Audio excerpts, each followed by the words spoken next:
Hi there, Duncan here, physiotherapist and owner of Life is Movement. I make these videos for my patients here at the clinic. However, if you're not a patient and you find any of this useful, you're of course welcome to take it and use it as you see fit. So I just wanted to make this video to outline the distinction between what I call rehab exercises and your rehab toolbox. So with rehab exercises, the problem a lot of people face, and I notice this with patients who come to my clinic who have previously had physiotherapy before, is that they get given rehab exercises and then they do them and they get some benefit, and then there's a sort of blank space. There's a sort of, okay, and now what kind of question. Do I just have to keep doing these exercises forever, or is there somewhere I go from here, or can I stop doing them at some point? And there's this weird sort of nebulous area that exists between doing injury rehab and doing your sort of general fitness and movement and exercise that you, an activity that you like to do. And I always say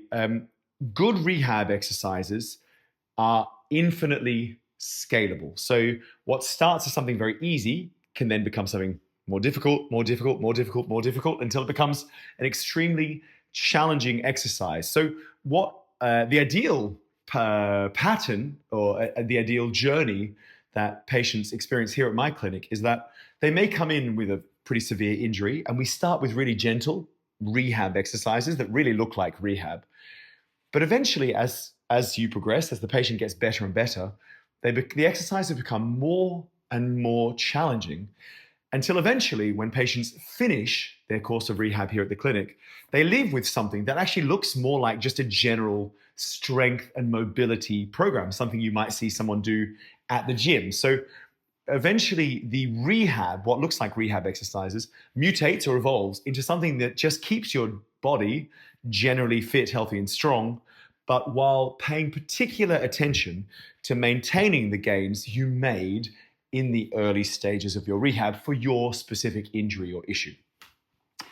However, sometimes those earlier stage rehab exercises are important to sort of remember in an ongoing sort of way. And this is where the exercise toolbox comes in. So there are certain particular exercises, ones that I give quite frequently, things like, if you're a patient of mine, you know these exercises, things like the rocking, the all fours rotations, the lock 3 routine, that although they're not infinitely scalable, it can be really useful to maintain adherence to these exercises in some sort of way. So often I'll give these to people as part of their sort of warm-up for their general exercise program, as sort of general activation or mobility stuff to do to maintain, to continue doing as part of their grander exercise plan. So basically what happens is the rehab exercises, when you get to their sort of final form where you can no longer progress any further,